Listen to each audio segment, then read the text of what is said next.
Perfect. Well, thanks so much for everyone for that bearing with me with that very awkward transition. My name is Zain Velji. I'm from Calgary, Canada, and it's a pleasure to be here today.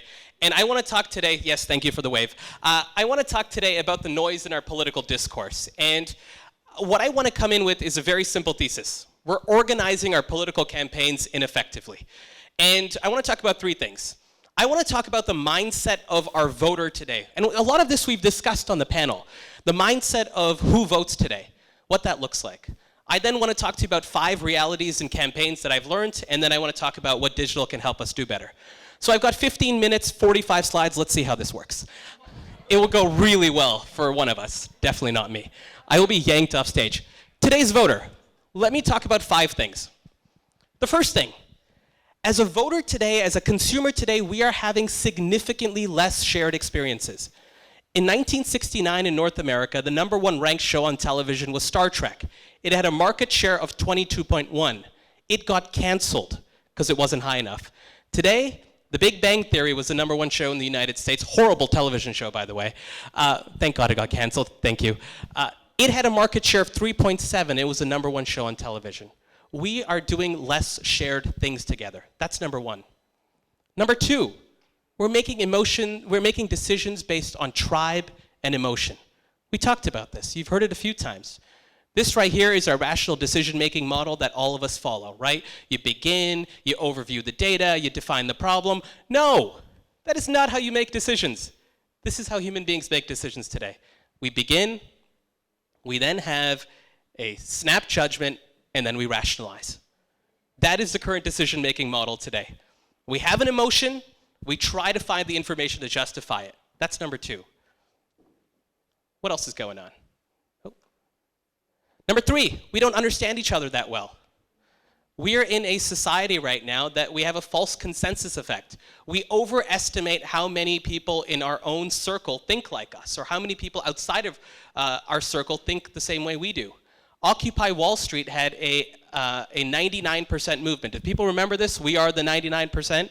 At its peak of support, it was 43% in the American public. We have a false consensus effect in how we feel and understand our fellow citizens. Number 4, we tune out what we don't like. If I already don't believe in something, I don't need to listen to it.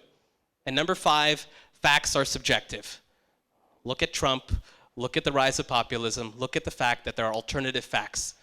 This is the modern day voter.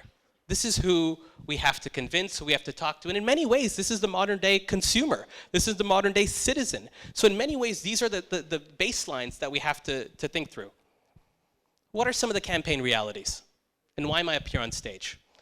Well, this is my beautiful city of Calgary, Alberta. Population 1.2 million.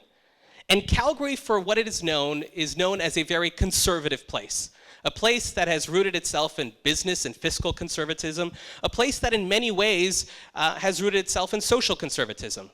Now, Calgary always ranks as one of the top places to live in the world. I will obviously give it that shout out.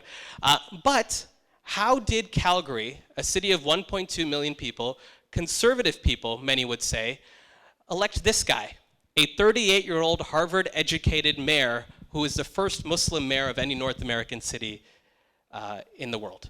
Or in North America, I should say, not in the world. How did that happen? And what's my involvement? Well, I was fortunate enough to be the campaign manager for Naheed Nenshi. So what I want to talk about is 5 realities we learned, and then some of the systems that we implemented in that campaign. I see no one is pulling up their phones to take a picture of me on screen while I'm standing here. I will take that as an offense. How dare you not? Thank you. I really appreciate it. Here's a couple things we learned. Number 1. Bots are real and they have an insidious purpose. We have a talk coming about bots later on, and I'll let that person, as an expert on the subject, talk about it. Here's what I learned from politics. That bots are designed to have a haze, a negative haze, over your supporter base. They make you feel overwhelmed about the negativity against your candidate. If you had shown up in our city, you would have felt that the entire world was against our candidate. He had no support. And when they add this haze, they depress your supporter base. That's the first thing we learned. The second thing we learned is we are at peak leech. That's self-explanatory. It's not. Here's what I mean by that. Here's a term that I'm trying to coin that no one's picking up, but what I mean by it is that on social media 8 out of 10 instances when we open up our phone, we're doing nothing but consuming.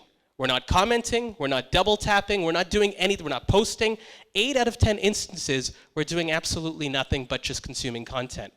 As a modern campaign, you have to be aware of what that means. You'll get less interaction, you'll get less comments. Does that mean you're having less influence?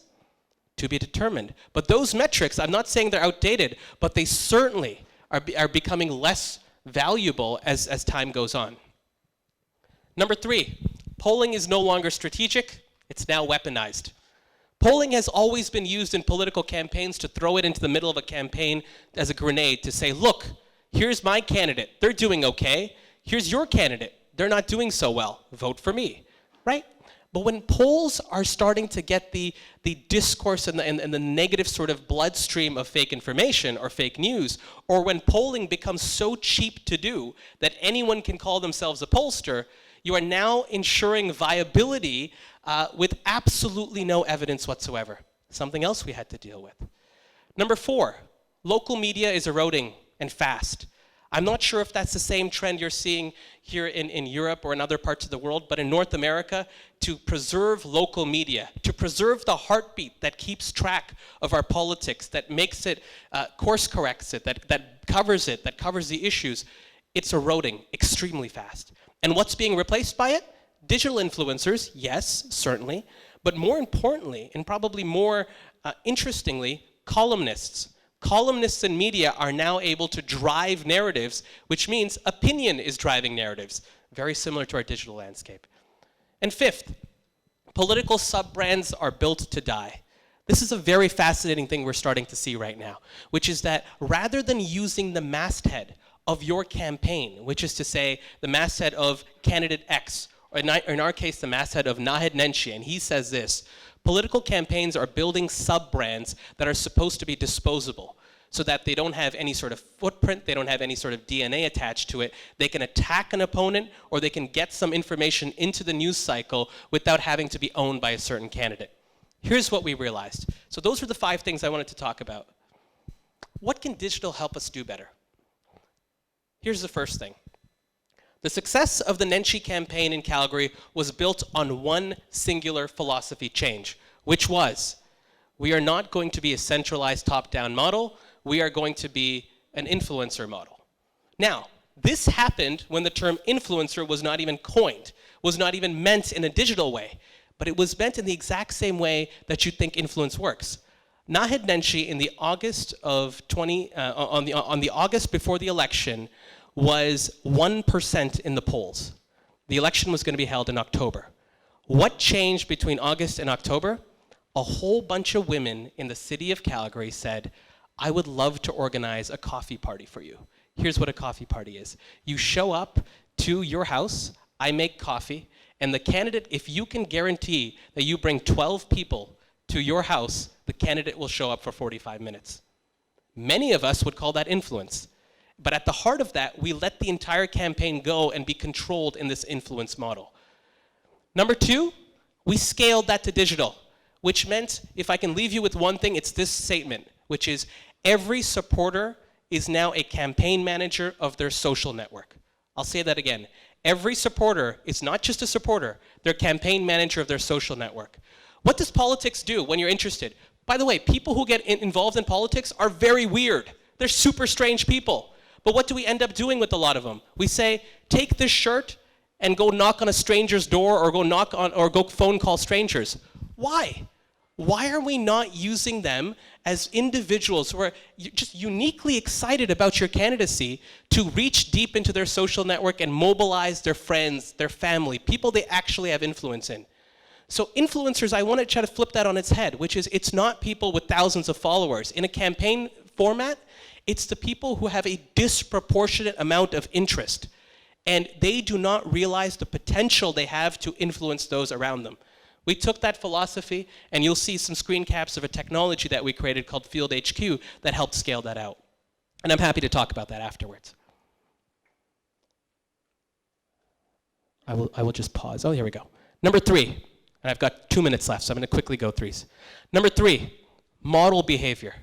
One of the most interesting and under-leveraged things in digital that I don't think we're doing enough of is using digital as a format to model behavior. In these divided political times, in these divided times for NGOs, for even businesses, to have a platform, to have a group of people who say something that you then feel like, A, I'm not on an island alone by saying this. I'm not door knocking alone. I'm not calling people alone. I'm not mobilizing on my own. But to show that there's a larger group of people doing it, to have a technology that can put that together, to have a philosophy that can put that together, really helps. Because if I feel comfortable in a room of safe supporters, digital or otherwise, I'll feel significantly more comfortable to then port that out, to take that out into the real world with friends, with family, with strangers. And the final thing I'll talk about is I think we've learned that you can have political campaigns use influence to explain rather than replace the news. We've been talking a lot about local media is dying, we should we should move on it, we should bypass it, how do we skirt it, its watchdog status, and I agree with a lot of that, is eroding. But what we found success in is showcasing that you don't need to replace the news, you need to be, as a campaign, the grand sort of aggregator and then explainer of the news. We've seen television shows like John Oliver or Hassan Minhaj or others use this format, Vox. And so we said, why not throw it into a political campaign? Why not have a big issue in a political campaign that we make digestible for people using explainer videos and then using platforms to throw those out? So in summary, the state of our voter is someone who's divided, who's subjective to the facts, who has an irrational decision-making model. Some of the things we've learned on campaigns is that bots and trolls are real, that polling is now weaponized, that we're in a very different time of how we engage. And then the 4 lessons here, very simply: explain rather than replace the news, model behavior. You're in a system where you're able to have everyone be the campaign manager of their social network. I'll keep repeating that. And finally, it just looks at a change in philosophy. So at the end of the day, I know we've talked about influencers being the unlocking to their network. I'd say you're the unlocking to the rest of the community, and I thank you for your time. Thanks.